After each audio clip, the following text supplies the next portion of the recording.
Hello my friends, it's Donald back again. So we're on day 4 of the video cancer journey that I'm calling Thriving with Cancer. So welcome back. Today I am entitling today's talk, Become Your Own Advocate.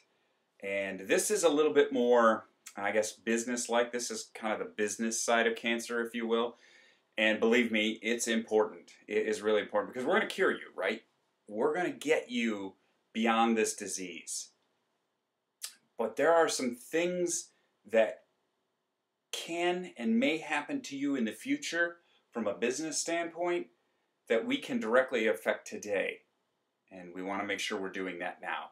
So this is one of those things that I can have a pretty good prediction into the future through my experience over the last decade with cancer. So I want to give you some of the things that I've learned. So the first one I need you to do is study and understand your disease. I mean, to no end. You have the internet, you have the library, there are so many resources that you have. You can go to the hospital and get resources, but you have to understand your disease in order to be able to see, number one, the relevancy. Why are they ordering these tests? What are these things for? What does this drug do? If you don't understand that, you're clueless and you're blindly following a physician who's a human being. They make mistakes. And I've been to some of the top oncology practices that see over 100 patients a day. Things fall through the cracks. I've been given the wrong medication. I've been given very high levels of steroids in place of a chemo drug before. I've seen some things that would just shock the general public, but to me, I look and go, it's about right.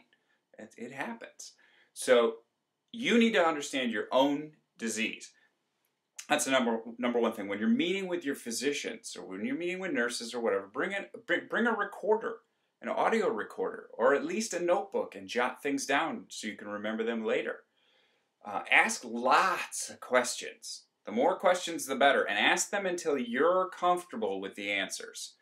Not, if your oncologist is a little edgy today or whatever, and he's showing signs of being agitated because you keep asking questions, that's too darn bad.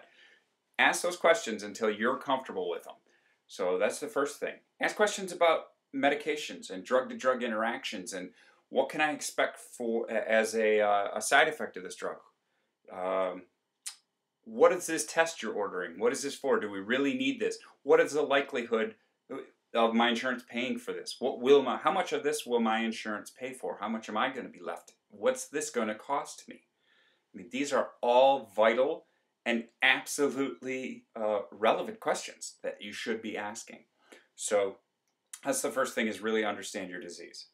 And I just referred to, and my next piece is study and understand your insurance policy. I hope you have insurance because cancer is a very expensive disease to fight. I would guess that it's probably the top most expensive disease to fight. So, and win. But study and understand your insurance policy. They're really not written that, in that complicated of a language. If you read it, or maybe you need to reread it a couple times and look up some terms, but they really, for the most part, are understandable once you get some of the terms down. And so things that you need to understand, and this is why you need to understand this. In this country today, 60% of all the personal bankruptcies that go on are due to massive medical bills. That patient goes through a life-threatening or a long treatment session, a long struggle, and they are left with these huge bills. And this is the number one, 60% is the number one reason why people file bankruptcy in this country today. And of those 60%, 75% of them had health insurance. It just wasn't enough, or they didn't understand it, and they got into a position where they weren't able to maximize the insurance that they have, the coverage that they have. And that's what I want you to be able to do. So I need you to understand things like out-of-pocket expense limits, co-pays, deductibles, maximum hospital stay, emergency room visits, all of these things, the appeals process. Because when they turn you down, and they will, it used to be a dirty little insider fact in the healthcare companies that they would deny every claim 3 times, automatically. whether it was a valid claim or not. And most of them were. They would deny it 3 times, thinking that you would not continue to fight and eventually you would just pay the bill. They count on you just paying the bill. So, and actually in that respect, there's another, particularly, this one's a pet peeve of mine, that hospitals do. And so you got to watch out for this. You've got to read these benefits, the coverage, the explanation of benefits sheets that you get in the mail all the time, every time you have something done.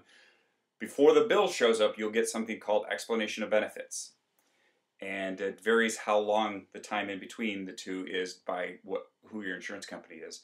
But look through there and look for mistakes, or look for mistakes, things that are being billed to your insurance that you never had done to you.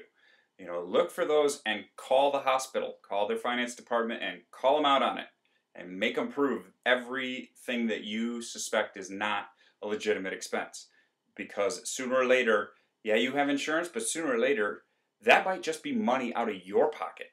So make sure you're watching them. And one of the things I want you to watch for, this is my pet peeve. Hospitals today, they have it's something called balance billing, and in most cases it's illegal. So what you have in a traditional hospital and insurance provider relationship is the hospital wants to charge a specific amount for, let's say, a CT scan. Let's say it's $5,000. And the insurance company says, well, we're gonna have an agreement with you, and we're going to work hand in hand, but we're only going to pay $4,000 for that procedure. And the hospital says, okay, that's fine, we can work with that. So what happens? You get a CT scan. The hospital bills your insurance company $5,000.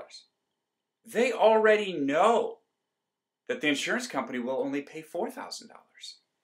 So there's a $1,000 difference there that legally they are not allowed to charge you for in most cases. But what happens? You get an explanation of benefits that shows that they charge $5,000 for that procedure, your insurance company paid $4,000, and you owe the balance, which is $1,000. And most of the time that is illegal, and those can add up to huge amounts of money that you're not actually legally responsible for. So you really got to watch these things. That's one of my pet peeves, and I've caught several times balance billing in process. So